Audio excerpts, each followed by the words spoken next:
Hello, all my wonderful, beautiful brothers, wonderful, beautiful Maverick Nation. My wonderful, beautiful brothers, guys, and wonderful, beautiful Maverick Nation. I'm the Dark Shadow Maverick, the Dark Shadow Maverick, and welcome to yet another new one. This one suggested by God knows who. I really don't feel like going back and searching for the damn name.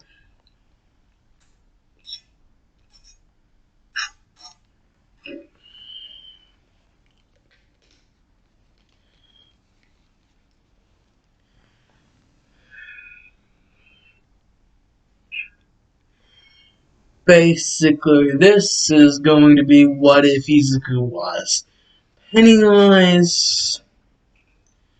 And basically, on a side note, guys, seeing as there's already the daycare what if, the whole what if Undertale A's were MHA characters, I'm thinking about deleting that, but I'm still on the fence.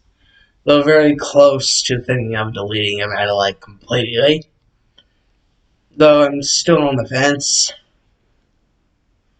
It only has one video in the playlist, as of current recording. Yes, this was indeed a fan-requested what if, by God knows who. I think I know, but gotta be sure. I believe it was either my nephew Colton or the other person, Tyler Ray. It was one of those two, I believe. Basically, it's going to be, what if Izuku was it/Pennywise? Now, I'm actually going to not just one up, but double up, but like triple up, but like infinite. I'm gonna like infinite up you guys on this one. Because there's not just gonna be one Pennywise, like the Pennywise from like the TV miniseries, even though that's the one in the freaking, thumbnail. The only reason why that's really the one in the thumbnail is because I like that version of Pennywise more than I do the, whatever the hell his name is, Skarsgård version. I like the Tim Curry version more than the Skarsgård version of Pennywise. And also, I did not plan about what I'm actually going to do here now until just recently. This is actually, even though this is going to be Izuku being Pennywise, this is going to be a hero what if.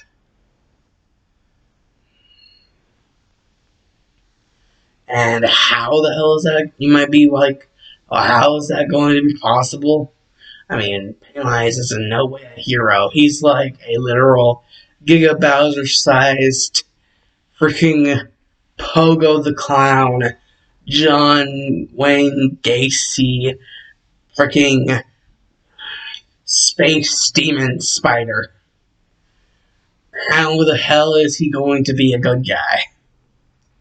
Well, technically, you guys, you've always, for those of you that have been long-time viewers of the channel, you guys all know me for being the kind of guy who can, like, one-up, everybody, all the time.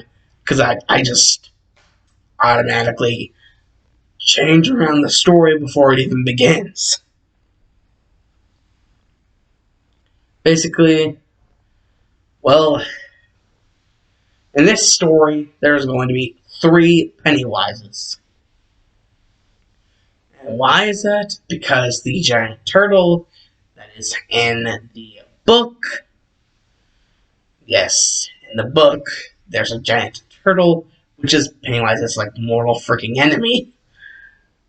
And basically, in this story, the giant-ass turtle is basically going to have cut Pennywise into 3 halves of himself, like, basically 3 parts of himself, like, just cut him in three parts. One of them is the Tim Curry version, the second one is the Skarsgård version, and the third one is like... He definitely does not look anything like the other two, basically. And why that is because creepypasta time, yes. Creepypasta crossover time. This one is basically, he looks like Laughing Jack because he basically in appearance is Laughing Jack. So yeah, basically there are two. One of them looks like the Tim Curry version of Pennywise. The other one looks like the something Skarsgård version of Pennywise. And the third one basically looks like, for anyone who's ever seen like fan art of Laughing Jack from the creepypasta story Laughing Jack. So yeah, basically the third one looks like Laughing Jack, creepypasta character. And the funny thing about this is, well,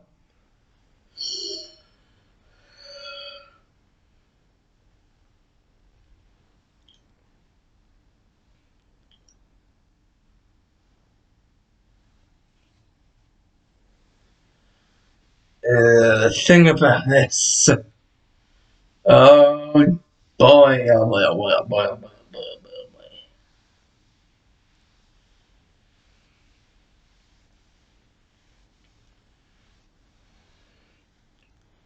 Oh jeez.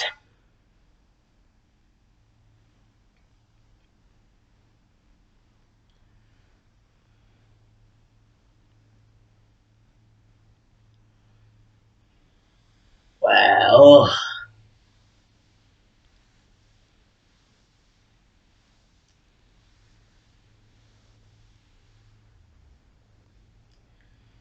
basically, this version of Derry, Maine, seeing as the fact that there are two Pennywises that have basically already been known to be, I guess you could indeed say, the Derry, Maine attraction every 27 years.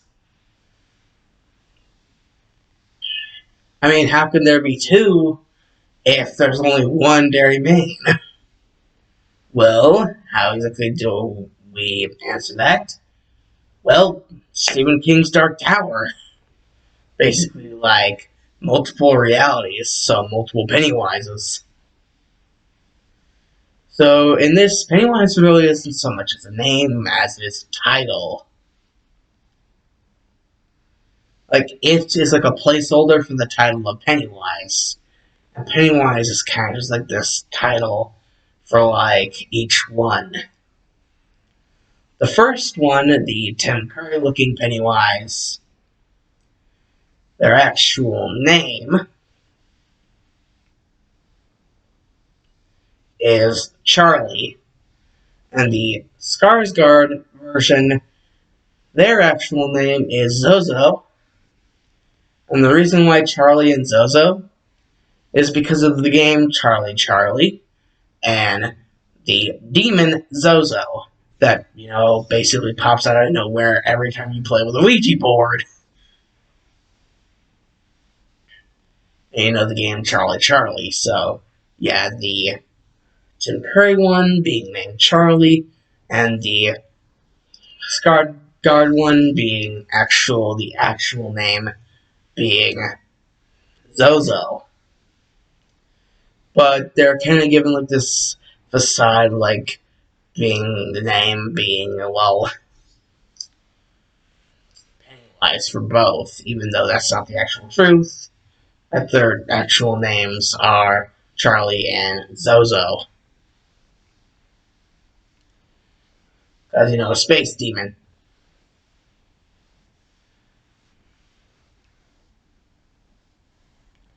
And as for the third Pennywise, well, the third Pennywise doesn't really seem to have a name yet. Or at least that's what one would think, considering how much little attention is actually paid attention to this version. They seem to have the name of Izuku. And the other two Pennywises seem to literally laugh at Izuku. Like, laugh the shit out of him. Like literally beat the shit out of his, like, actual,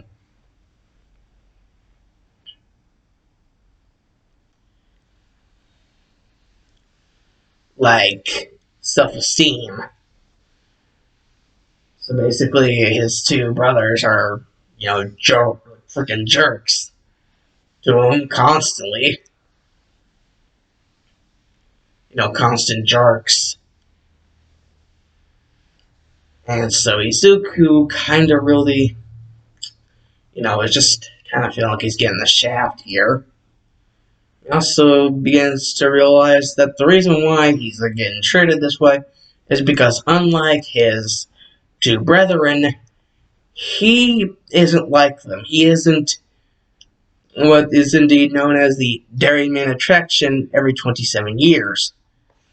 Because, unlike his brethren, he does not like to hurt. He is more of a helper, not a hurter. Or at least that's what he tries to aim for.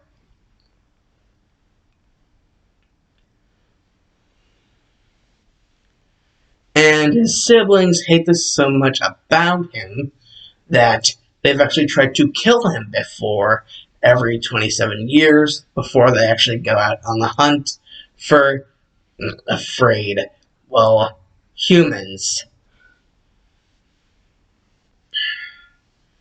And that is basically whenever Izuku finally has had enough, and basically he leaves the realm in which all three of the Pennywises resided. And basically the other two, seeing as for some reason, they don't have the power to do what their brother is able to do, like leave that area. They can't leave unless it's like every 27 years. They can't freely roam, apparently. And this pisses them off. Basically, Izuku ends up roaming, basically, over to this place. It seems to be frozen over, but he can indeed see a sign, the Overlook Hotel. And basically, he picks up on this strange energy, and he decides that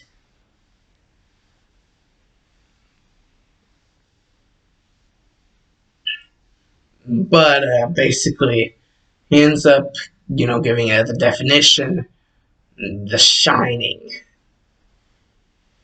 And then soon after, not long after the events of the actual movie The Shining, the novel and then the book The Shining, soon the events of that happen afterwards, not long afterwards, with Izuku basically just looking after the Overlook Hotel and basically seeing that the boy, the little kid, is indeed someone who possesses the Shining, as he has dubbed it.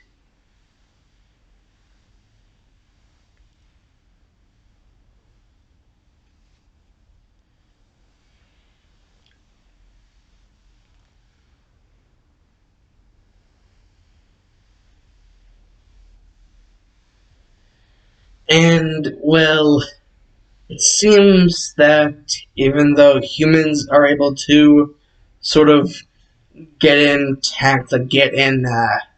a sort of relationship with their own possession of the Shining, they can't really, one-to-one with the ability that Izuku dubbed the Shining like he can. Not even his siblings have that kind of power. Not even they have that kind of privilege of being able to be all that one-to-one with their own Shining.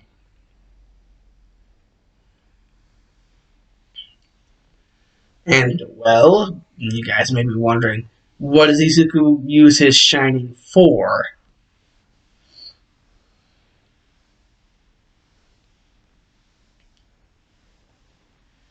And, well, basically, Izuku kind of just makes the Overlook Hotel his kind of secret, sort of beehive, to not only hide away from the wrath of his siblings, but also, it's a very comfy place, whenever you just want to be alone. Because eventually, the humans, the mortals, they're going to die eventually. The Overlook Hotel is going to claim them eventually, So, kind of just hibernates within the Overlook Hotel for a good several hundred years until it gets to the year 3000, in which Izuku will finally just be like,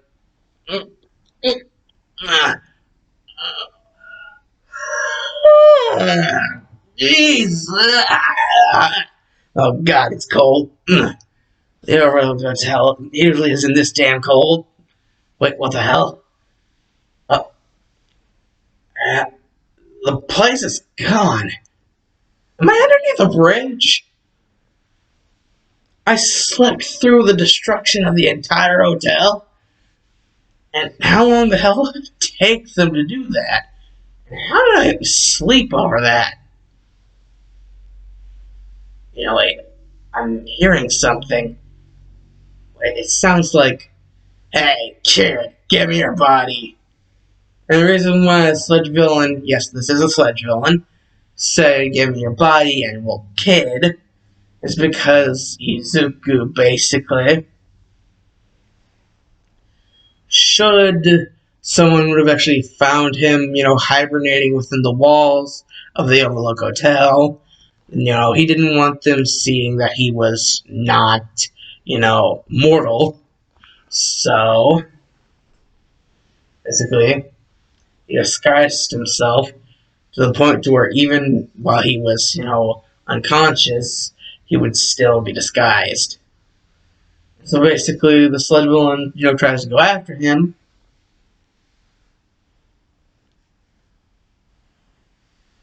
But, basically, well, he would think that the sled villain was talking about him, as until he would realize a shadow behind him of someone, basically, with blonde hair and red eyes. Well, at least sort of reddish looking eyes. And basically, he would look like horrified. The entire place would have looked like somebody tried to, freaking, destroy it with a bunch of pop rock explosions. And, Izuku would just be like, good freaking god. Kid, are you the one who did all this? He'd just be pointing everywhere. And Bakugo would just be like, yes, this would have been Bakugo. Bakugo would just be like, yeah, explosions, yes. Help, now, please. Because he'd be scared of the sledge villain because nothing he would have done. And, Bakugo at this point is only 5 years old, actually. And basically, whenever Izuku starts to realize this kid only looks like 5, and this sludge whatever guy, he's not trying to attack me, he's trying to attack this kid. And, with Izuku not having the same moral compass as his brethren, actually having one at all, basically he's like, you, sludgy dude, you were trying to kill this kid, or use him for some sort of meat shield. You're gonna pay for that. And the sludge villain will just be like, oh yeah, how the hell do you expect to make me? And basically, Izuku would be like, oh yeah, that's right, he can't see. He would just turn on his true form, and what you would see basically like around like 5 to 10 year old version of like Laughing Jack. Basically just be like, oh, I'll make you. And then basically what proceeds to happen is basically a scene in like freaking Poltergeist where the clown toy like freaking wraps its limbs around the kid, like the laugh, like, and just does it around the sludge villain, pops like a zit, and then like unravels his arms, and like they pop back into the sockets, almost like he never extended them around in like the first place. And Bakugo's like, that was like so fast, like just thinking in his head, oh my god, this guy is so cool, but like also really scary. And basically, Izuku would be like, oh, okay. So, now the guy's dealt with. Where do you live, kid? And Bakugo would just be like, he would just like, you know, point, and Izuku would be like, well, that's not really all that helpful. I mean, like, unless you plan on turning yourself into a human compass. Then again, I can always, and then he just grows an extra pair of arms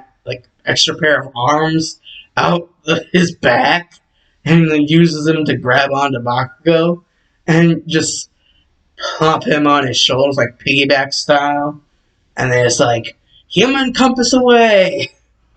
And basically Bakugo ends up figuring out like, oh, he wants me to do that. And basically he directs Izuku like towards his house. And then all of a sudden Bakugo feels himself being let down, and then all of a sudden like a big gust of wind that almost flaps him on his ass.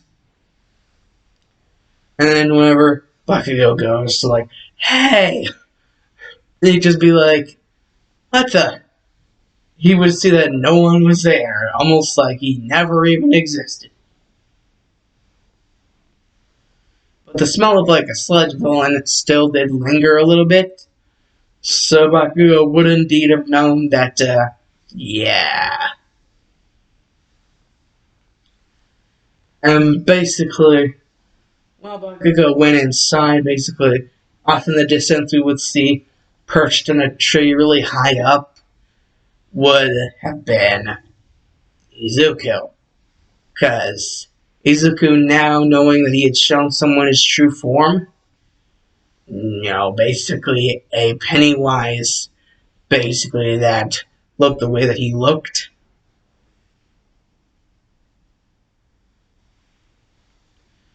Basically, just all that. And basically, right as Bakugo was about to go to bed, sleepy sleep, he would have realized that there was a little note left in his, sleepwear. And on the note, it said that you could call him Laughing Jack. Izuku, basically having already decided a long time ago, that's the alias he was going to go with. The others went with the alias of Pennywise, and he was going to go with the alias of Laughing Jack. Because technically, he had said to himself before that should he ever trust anyone enough, like trust a mortal enough, in order to be his friend, he may or may not actually do this, but if he did, it'll basically be a box. And if you guys have ever read or, videos where, it's basically someone reading the creepypasta. Basically, in the Laughing Jack creepypasta, like the box goes, and then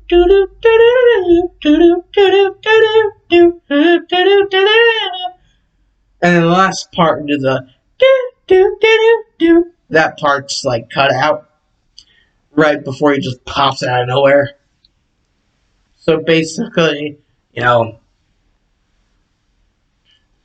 you know, he would just have him there as like someone like a guardian to watch over.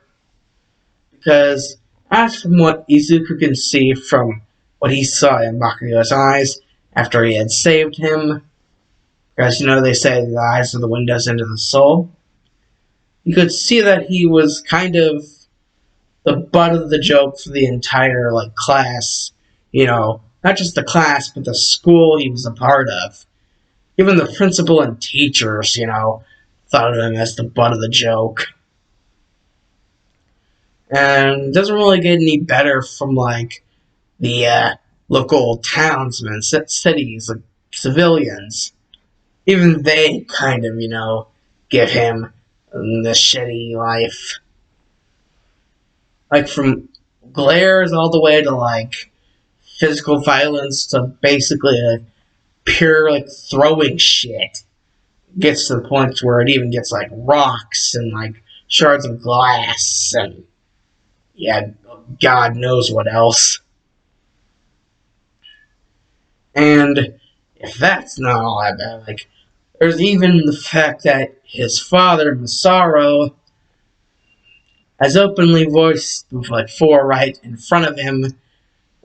He knew that he was right there, but it's almost like he didn't give a shit. No, he literally did not give a shit.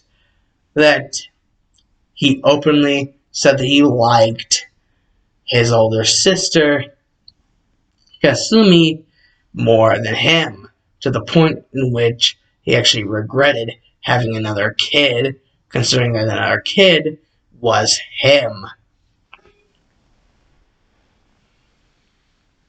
Almost like if he didn't actually know that he existed, which he probably does know that he exists, he just ignores him. He, whatever replaces that is just borderline neglect beyond belief. And if that's not all that much, there's the fact that he's a semi-alcoholic, only really being light on the stuff because of the threat of Mitsuki leaving him. And even then, whenever she had threatened him, he got physically violent with her, basically scaring her into staying subservient.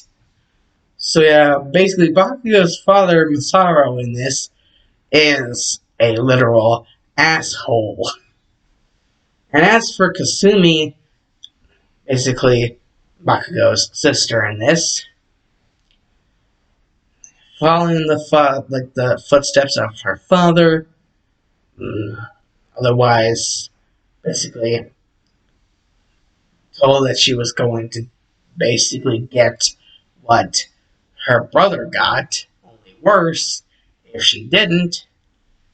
She decides to follow in her father's footsteps somewhat, and completely neglecting the entirety of Bakugo's existence by acting like he isn't even there, and even if she ever did, basically treating him like the freaking Black Plague. And I am not shitting you. This is how Bakugo's life is. And that's what Izuku sees whenever he looks in his eyes after he saved him from the sludge villain. He saw all of that in that little amount of time. That's how powerful all of the different, Pennywises are. That's how powerful all of them are.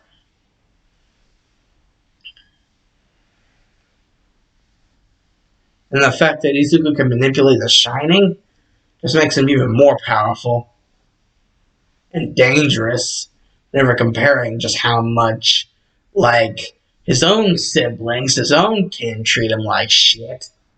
And that's putting it lightly beyond lightly. And so, Izuku Besides, a little bit of a proposition he wants to make for Bakugo.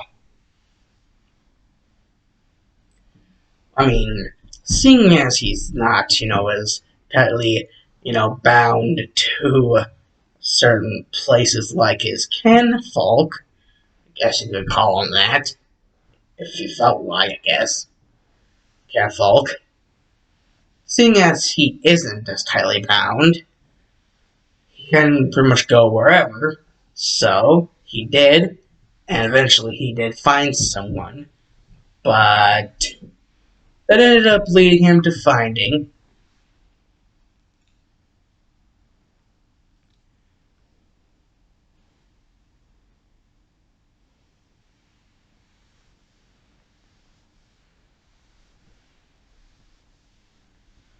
oh boy.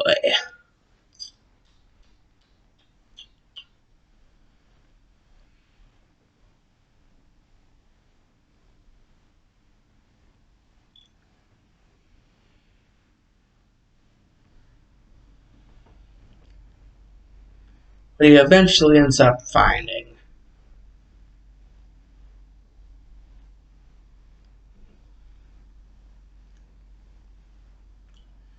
Well, you might find that quite interesting.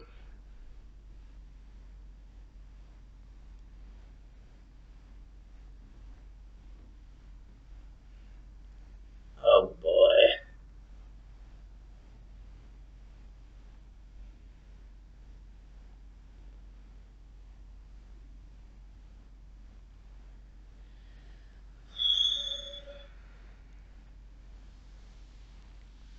Well, that's something that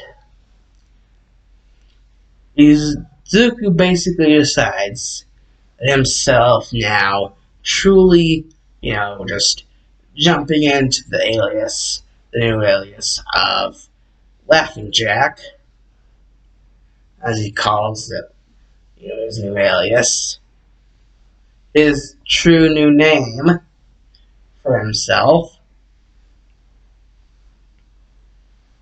You know, basically, he just decides that he's going to show him something rather sweet, show Bakugo something rather sweet that might just help, you know, make things better for the both of them. Because he has certain special contacts which he believes, will make things a lot better in the end.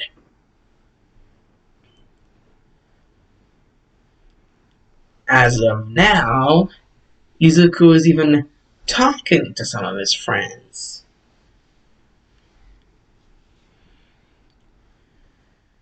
Okay, guys, I think you know the deal. And basically, Izuku's friends, basically hiding in shadow, basically would, you know, give Izuku a certain look, but, you wouldn't be able to see the look because of their helmets. And Izuku would just be like, he would know the look, but he really wouldn't give a damn. Because he's still getting what he wants either way. So he's just like, well, then what are you waiting for? Let's get this show on the road. I may be rather, prefer kindness, but I am not above shedding blood whenever blood needs to be shed. I will prove that whenever all this is done over.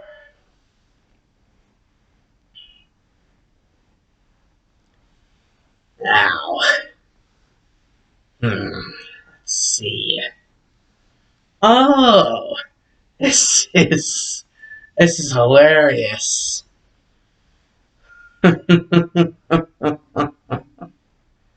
Oh boy.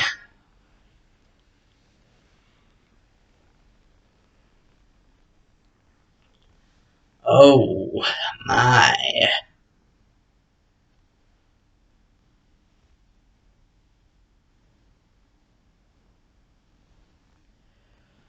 It seems Kasumi is in a relationship with a hero in Genium. This is rich. I think I'll know who I'll be stopping by for. And then they'll all float.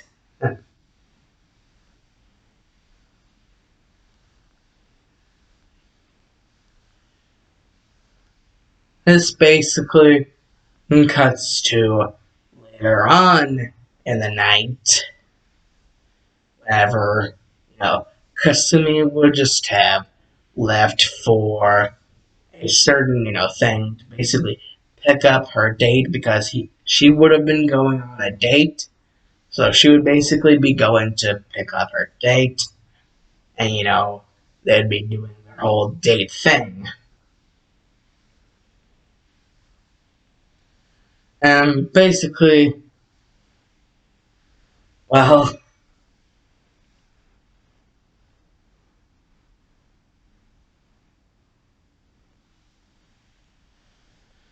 the whole thing with that is, well,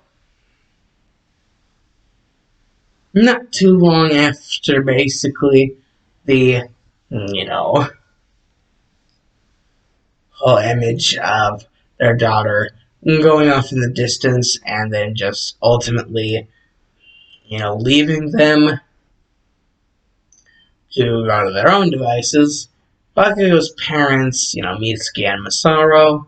Masaru will get into his drunken rage again, finally done with holding in all of his, anger issues and issues.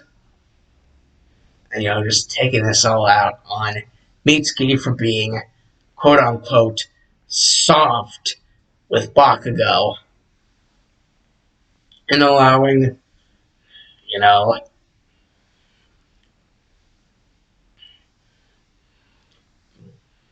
Katsumi to do the same without being punished.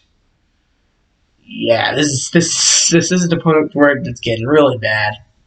That's whenever basically you just hear the sound of somebody freaking Spartan punting down the door, or the front door, and with so much power, and basically the power would just like start to make the glass around it, the entire thing, crack and then just break open to the point to where the windows, like, it literally would have been that much power that everything around it would just like a big old gaping hole in the freaking house as someone was trudging in.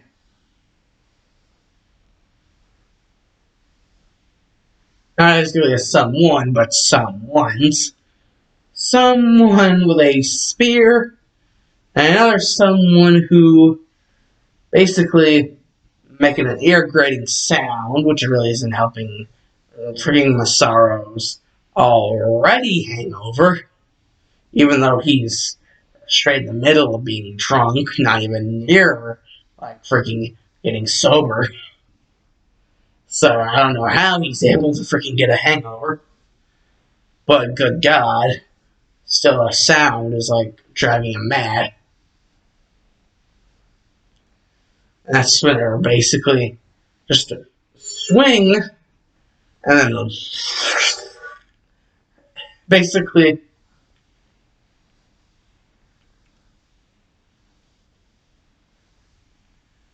there's like that would happen.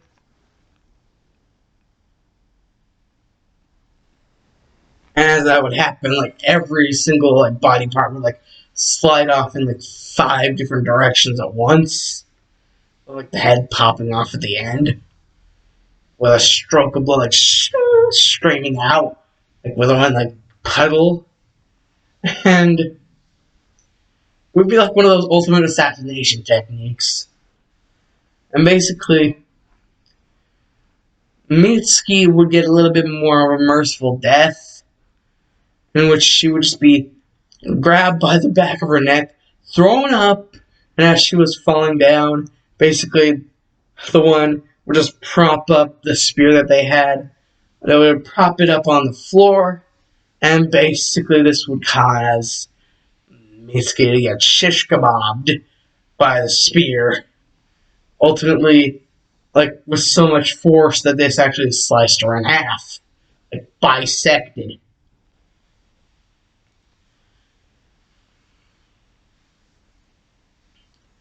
So yeah. And well, with that, basically as they disappeared, something would appear next to Izuku as he would be watching the whole thing with Kasumi about to approach Ingenium, them about to approach each other.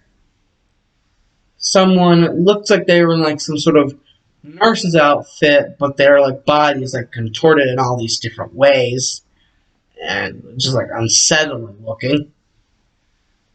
But they would indeed sort of like speak in some sort of muffled tone language. However, Izuku would indeed be able to understand it. He'd basically be like, "Oh, there, it's already done. Well then, I guess that means the signal." And basically after that, the weird ass contortionating like freaking like nurse lady would disappear, and Isuku basically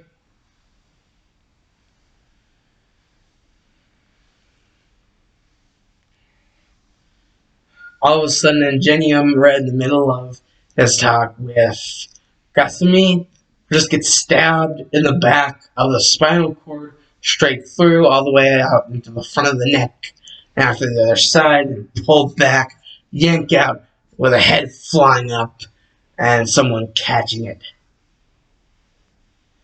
And an extended arm that just pulls back, and then they're just like, to be or not to be? That is the question.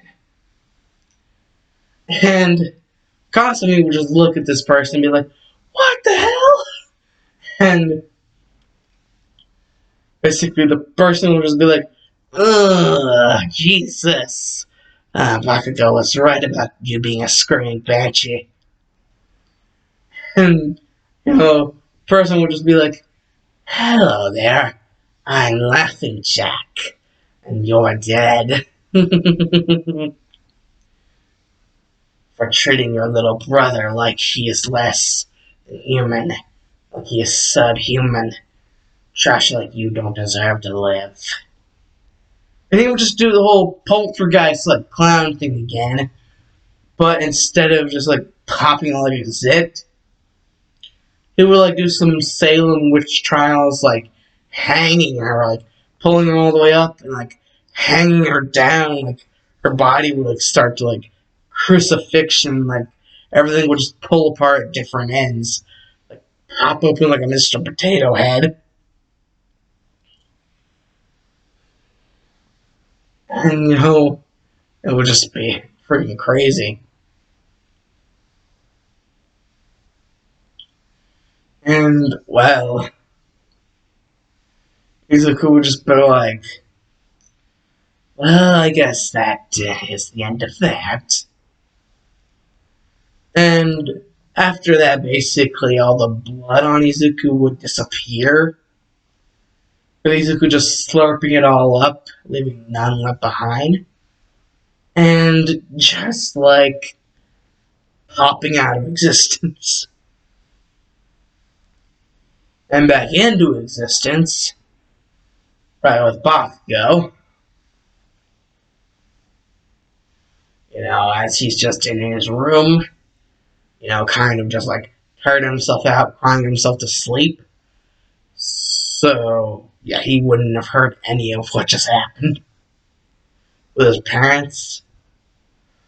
However, he would get woken up by like some sort of like sharp blade getting pressed up against like the back of his shirt, and then turning over, basically falling into the floor, and then basically getting picked up by someone who's like basically dragging around a very huge ass freaking Cloud Strife style blade, like,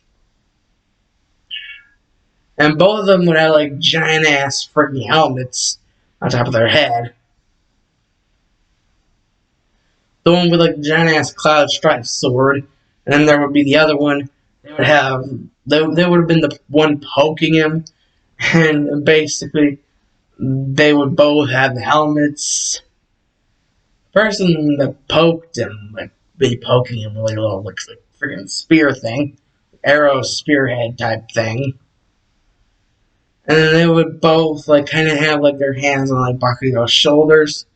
And they would kind of give him like this telekinetic message, like that they were like freaking that they're beings called pyramid heads, and that pyramid heads, depending on like several different factors of the situation, like the current situation, can be considered guardians or freaking murder machines. Like again, like considering the situation and other factors. Considering the situation with his family, to them, they are murder machines. To him, they're basically guardians. Because, his life has been shit up until now.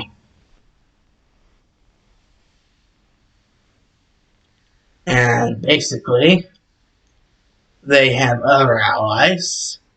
More specifically, one of their closest allies being the nurses. And that even though they may look shocking at first, to try not to freak out too much, because just like the pyramid heads, depending on the circumstances and all that shit, depending on all of that, they can either be like friend or foe. And they're most likely to be friend, considering everything, Bakugo's been through. And everything that, Izuku has already said. And, well, also, they're basically their leader, their, god. They literally call him their god. Their supreme overlord and leader.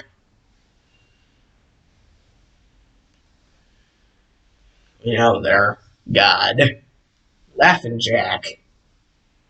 And that he's basically the same person as the clown who saved him from the sludge villain. Is Laughing Jack. And that Laughing Jack decided to take pity on him because he saw just how much of a shit life he had.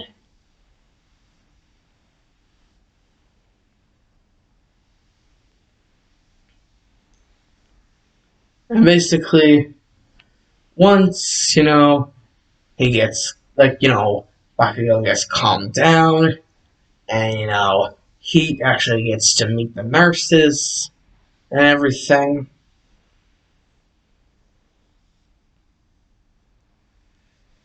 Basically, not only that, but eventually, Pyramid Heads decide to introduce him to their god, Laughing Jack. And, Laughing Jack being more specific, saying that his original name was Izuku, and that they all, like him and his two brothers, kind of had like this whole title, the whole thing, the Pennywise, and that they all had different, like, names, like aliases to go with being a Pennywise. The first one being the one called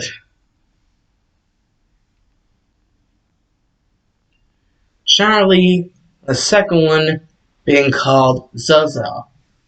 He's the third one, who his alias being known as his real name now, and the ones that the Pyramid Heads and the nurses refer to him as their god. Basically, the name being Laughing Jack.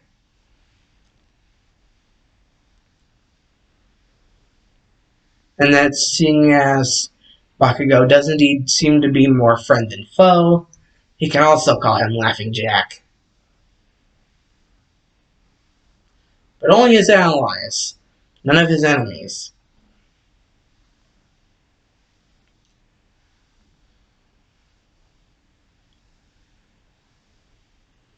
Well, that's just the start. Because, guys, I think this would be the perfect time to end What If Izuku Was Pennywise Part 1.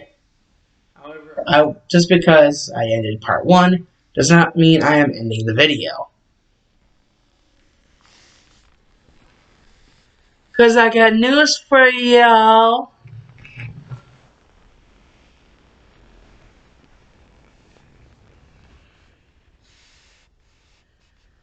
You know, I've basically seen a lot of videos about like a certain thing called Pokemon freaking D&D, like Pokemon Dungeons and freaking Dragons.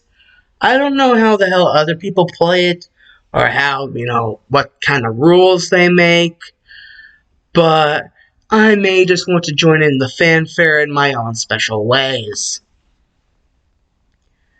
Like, you know, adding in certain elements that may not be specifically added in the main, like, Pokemon franchise.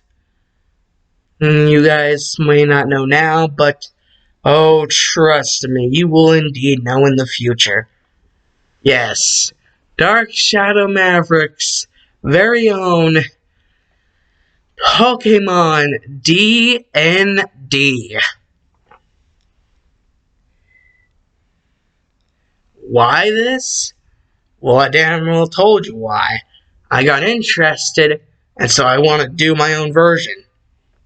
So,